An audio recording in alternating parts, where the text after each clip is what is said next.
Hello, my name is Prophet Elijah Hill. Um, I just wanted to talk about a particular topic that's of current news that's going on right now in America. I'm an American citizen. I'm a pastor, minister. My background basically is I'm a military man myself. Uh, I'm a Marine Corps veteran. And, when I entered the Marine Corps, basically at 18 years old, and I was already in ministering at the time, and I chose to not be denied the opportunity to serve in the U.S. military because of my spiritual standing. And I chose to um, go to the military, and the Marines is the area of service that I chose. And so, I was very committed, to, um, patriotism, to America, that kind of thing. And then the Marines are basically the first to fight, and to my fellow Marines out there, I say Semper Fi. All of you all know what I mean by Semper Fi, which is translated in French means always faithful. It's a code word that we used in times of war, in America's wars.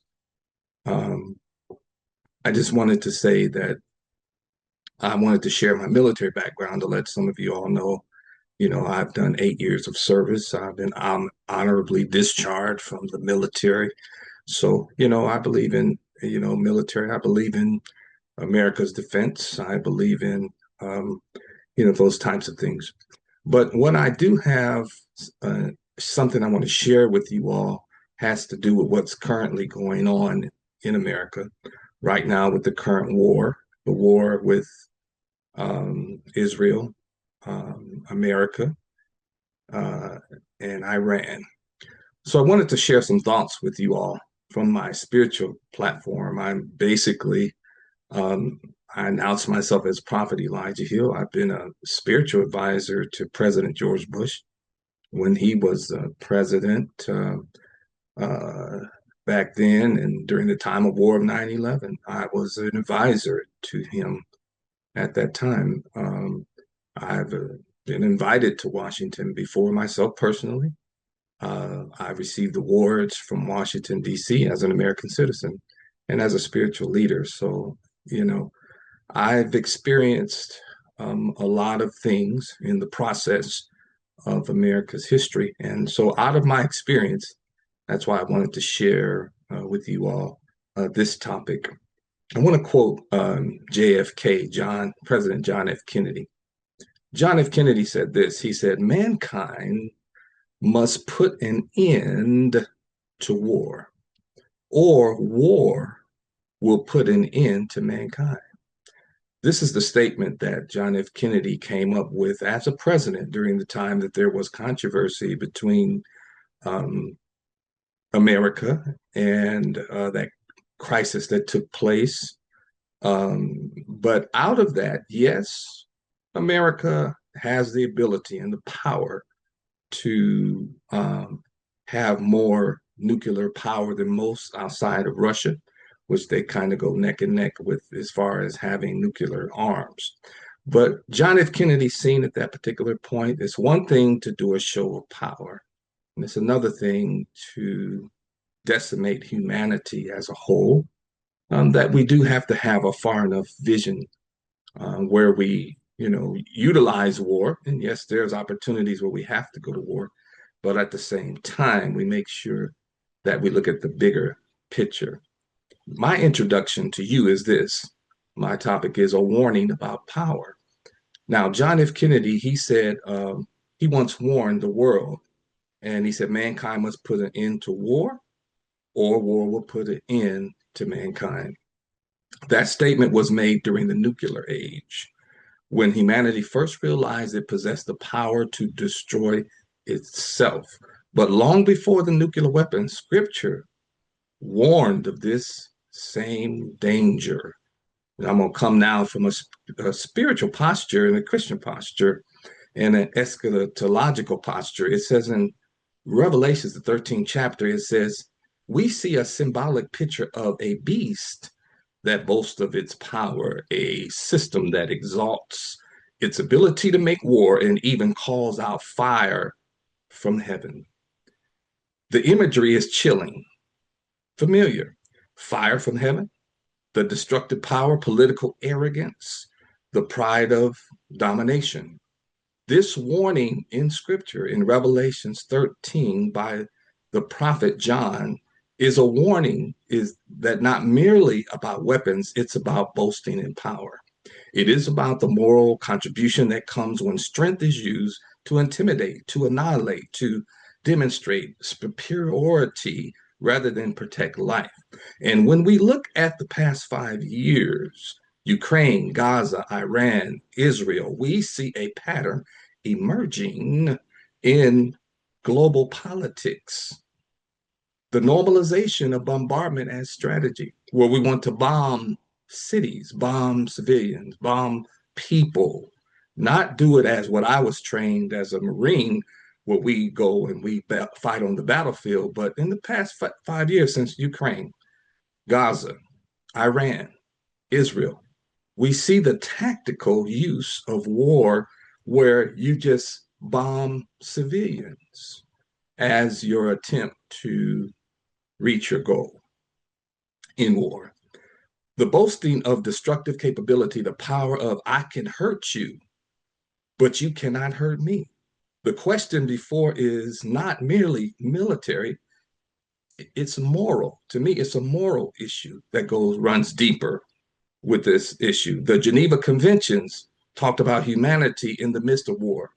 After the devastation of World War II, after cities were flattened and civilizations slaughtered, the nations of the world came together at Geneva in 1949 and agreed to something revolutionary. Even in war, there must be limits.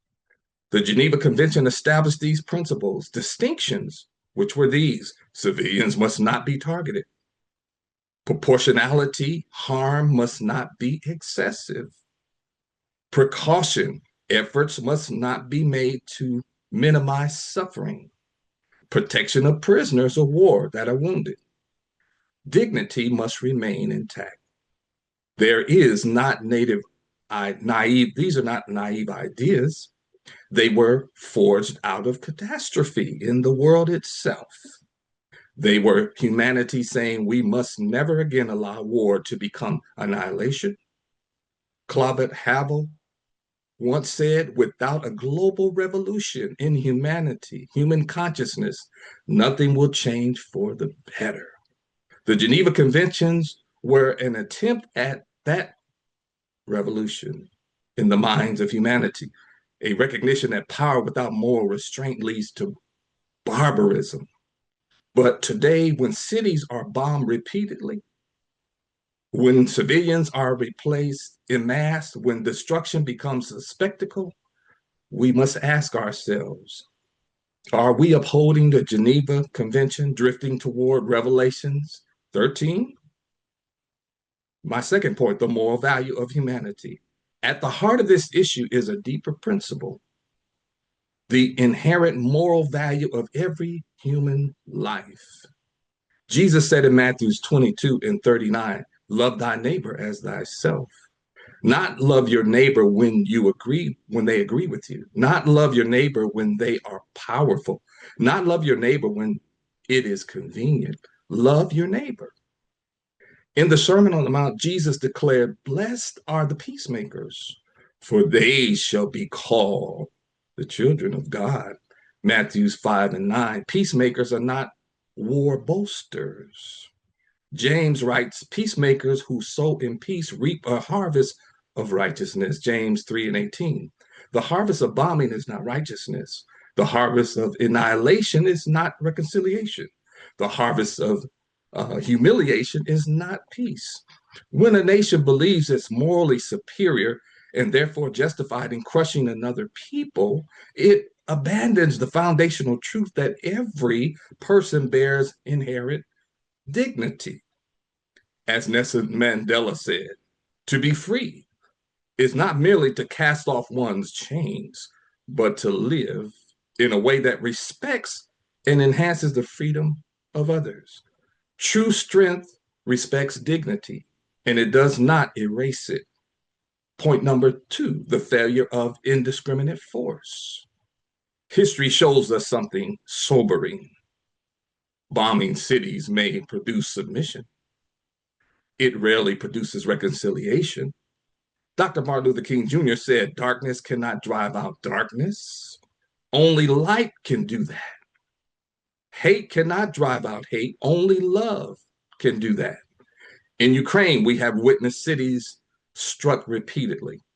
In Gaza, neighborhoods reduced to rubble. In tensions between Iran and Israel, threats of overwhelming force dominate headlines. If the strategy is simple, bomb until they collapse, what remains after all that? Homeless populations. This is the result of it. Orphans, generational trauma, hatred that survives long after the smoke clears. Do you not know that when, and I was the advisor to President George Bush, but when he went into Iraq and they changed leadership, the end result of that years down the line was ISIS, Al Qaeda. In other words, if you don't have a plan, if you go in to take over or to bomb them out or whatever you might do, you have to have an entry plan and an exit plan.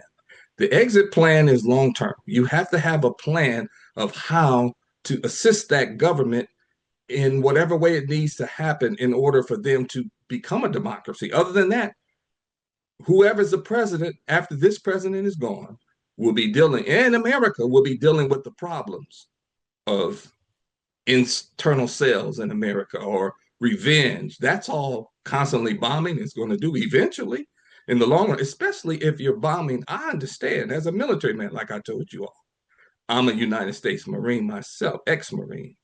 I respect government, I respect military. But what I don't respect is not having a plan. Bombing cities is not a plan to try to come to peace. Is that peace? Or is it temporary silence born of fear? Winston Churchill said a man who led Britain through war understood something profoundly when he said this: to jaw is always better than to war. Yeah, it's better to sit down and try to work things out if there's a possibility to do so. Now, I don't have a problem with if it's a situation, a nation that's controversial and doesn't want to come into consensus, fine. But in the first day of this war that recently happened with President Trump and Israel, the majority of the head of the leadership is gone, was bombed at a meeting. So what are we bombing? You hit most of the military installations. All I see is bombs. We're talking about bombing for a whole month, but all I see is bombs being hit on cities, on apartments, on places where civilians live, not military. Where's the plan? I'm asking this as an ex-Marine. I'll say to all the Marines out there, Semper Fi. Dallas, you know what that code word means in the military. Always faithful. We're faithful to America, but we're faithful to justice and we're faithful to what is right and what will bring a positive end, the end result. Even the greatest wartime leaders knew war must end in dialogue, not domination. Domination can't end a war effectively. Boasting of power can't end wars effectively. It's the use of diplomacy when it's all said and done. It's the use of sitting down and working things out, even if it starts in war. But at some point, you need to end in diplomacy. You need to end in discussion, or you need to come up with a way to go in to that government yourself instead of bombing the civilians and having all these civilian casualties. Go in and get the ones like we would as the Marines. We're the first to fight. We would go in to address the enemy, and the army would be waiting on ships, on naval ships, until we took the bombs and dug into the ground and faced the enemy. Y'all need to go in and address whoever the adversary is and take the hurt instead of allowing all these civilians to be killed. Now, Martin Luther King, my fourth point, the beloved community, Dr. King's vision. Dr. Martin Luther King Jr. spoke of something he called the beloved community. This was not optimism, it was a moral framework. The beloved community is built on number one, the inherent worth of every person. Number two, nonviolence as a way of life. Number three, justice that addresses root causes. Number four, reconciliation that then retaliation. King believed humanity is interdependent, that we are caught in what we call a network of mutuality. In such a world, bombing your neighbor eventually leaves, it just wounds you. The beloved community does not ignore evil, but it refuses to mirror it. My fifth point, Revelation's warning of our choices. And I'm speaking to the Christian, I'm speaking to the pastors, I'm speaking to the leaders, I'm speaking to the ones that support. Yes, we should pray for our president. The Bible says to pray for our leaders. I believe in that. But at the same time, we should be on the side of justice and be on the side of moral values when it comes to humanity. So Revelation warns this, it says in 13, it warns about a system that boasts of power and glorified destruction. But Revelation does not end there. In Revelations 21 and 4, we are given a vision of a world where there is no more death, no more mourning, no more crying, no more pain. That is the divine trajectory. The beast boasts in fire from heaven. I'm going to call down fire from heaven. I can do this. I can do that. I have the power of America. I get that. I'm a military man. But what I'm saying is, as a minister and a preacher and a messenger from God, that you have to be balanced in how you approach things when it comes to humanity. You can't annihilate a people because then you become like Hitler. You become like someone as a leader. I don't care if your name is called American or an American president. You become a Hitler. You become a dictator when you want to annihilate a people. Send some troops in there, sacrifice some troops. You're going to have to. I'm a military, I'm being honest. Go in there and get whoever you think should, the regime should be changed, but don't keep bombing and bombing where civilians are destroyed and people are annihilated. That's wrong. It's evil. It's morally wrong. That is the divine trajectory. The beast boasts in Revelations about, I'll call down fire from heaven. Heaven itself promises restoration. Do we become a civilian that boasts of destructive capability? Or do we become a civilization that restrains itself for the sake of life? Now, what I have seen, I thought this was a great opportunity for us to move in the direction of peace after the Gaza and Israeli and American conflict that was recent with Israel. I believe in Israel being God's chosen people, but I don't believe in annihilating another people. I'm going to tell you why. First of all, God said, all souls are mine. Yes, he gives a promise to Israel, but he doesn't give a promise. He gave a promise to Abraham, who is the father of Israel, the Jews. And Abraham, Ishmael's kids is his kids too. So you have to look at that from a perspective where just because you may not like people of Arab descent from your particular religious perspective, they're still Abraham's children. God gave them a promise too. He said, through them would all the nations of the world be blessed. Why do you think most of the Arab nations have so much oil? You know where that comes from? That's Abraham's seed. That's biblical too. That's the seed of Abraham. God said he would bless that covenant that he gave to Abraham goes to all his children. Look at the story of Hagar. You'll see that even though she was thrown out, God still sent an angel and provided for Hagar. That's where the descendants of the Arab nations come from. Most of the most wealthiest nations in the Middle East are the seed of Abraham too. So the thing is that let's be righteous about this thing. Where yes, Israel is God's chosen people, but at the same time, when we want to annihilate like Hitler did, when Netanyahu is acting like a Hitler, then something is wrong with that. Something is wrong with that when we want to annihilate. I ain't talking about defend. I'm talking about when you want to take it to the depths of annihilation, and then you're putting Israel in harm's way too. By you consistently bombing them, what you're doing is sending bombs right back, and you're destroying God's people and whatever God blessed them with too. Look at the tragedy that you're creating internally in Israel in the name of I'm trying to defend y'all.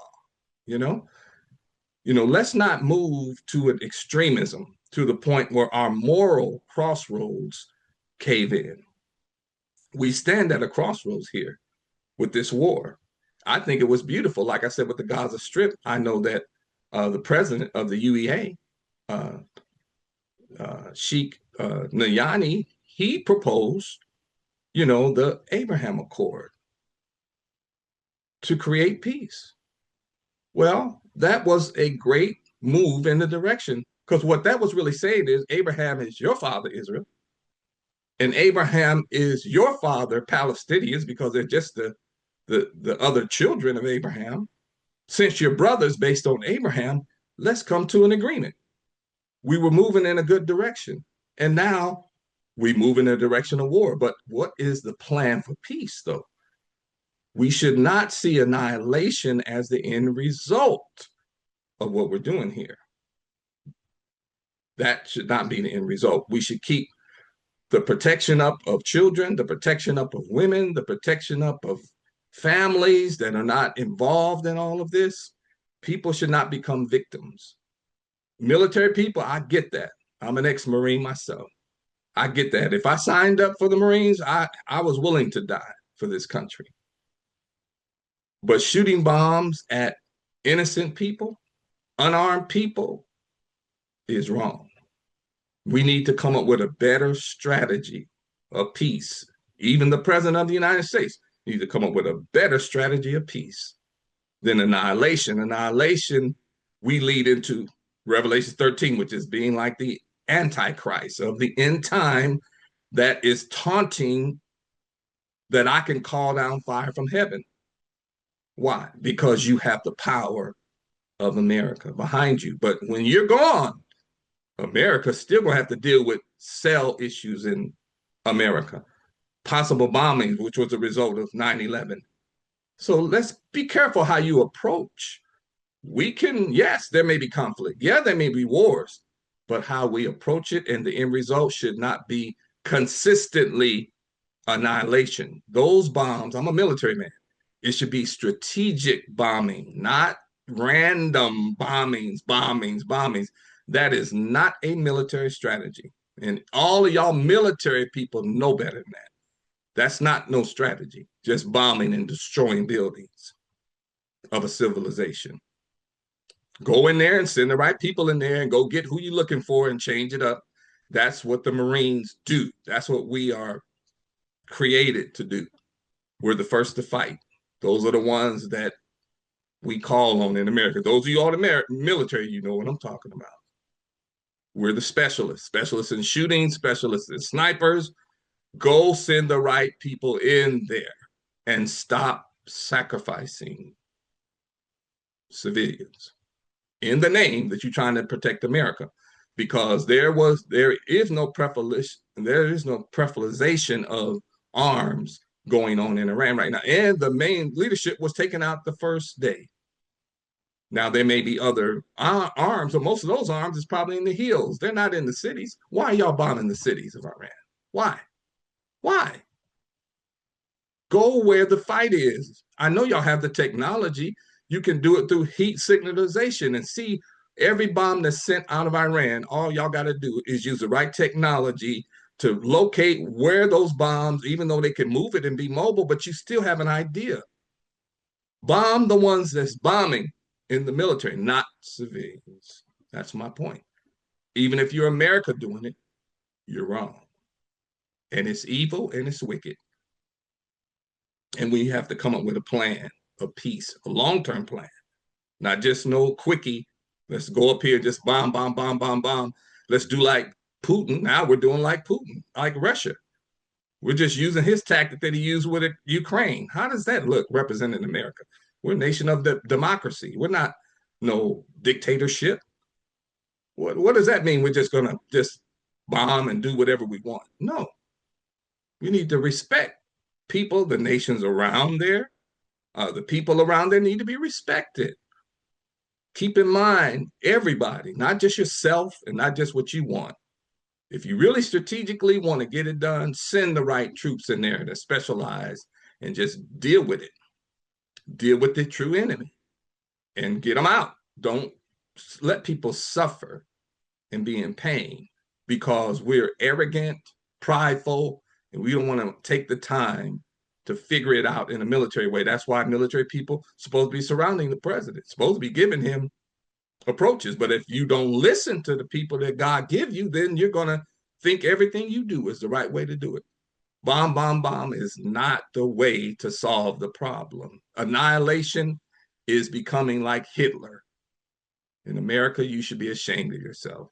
If you think and you're supporting bombing, bombing, bombing. I pray for the president. I'm not against the president, but I'm against the violation of humanity, coming against people, not being thoughtful, and having a plan, having an entry plan and an exit plan. I'm not a president, and I know this. If you take the time to use the people around you, they will help you to develop one. Now, love your neighbor as yourself. The Bible said, blessed are the peacemakers. Peacemakers reap righteousness. Mankind must put an end to war, or war will put an end to mankind. That's what JFK said. If war is conducted without moral restraint, if power becomes pride, if annihilation becomes policy, then we are not moving toward peace. We are moving toward Revelation's warning that God has warned from the prophets of old. Let's stop it. It's okay. I'm not saying nothing wrong with conflict. I'm not saying nothing wrong with addressing these issues, but it's how you're going to address it in the long run. We are moving toward Revelations. It already warned us. But if we uphold Geneva's limits, if we honor human dignity, if we embrace the beloved community, then even in conflict, humanity can still survive. Let's come at this from an approach of humanity surviving, not just being about ourselves. We want to survive, but be about everybody surviving. And where humanity survives, peace remains possible. It becomes a possibility in the end when we have an exit plan, when we're not just going at it as we can be at an extreme. If Israel's at an extreme saying, oh, I want to kill everybody that's against Israel, that's not God. Y'all stop trying to support that in scripture. God ain't for that. Because then Israel becomes Germany. The very thing that you say don't annihilate, Hitler annihilated you, then you become the annihilator. Is that right? Is it justified? No. So that's all I'm saying. Let's take a second look at the wisdom of God and how we should approach things in this war in the Middle East. God bless you.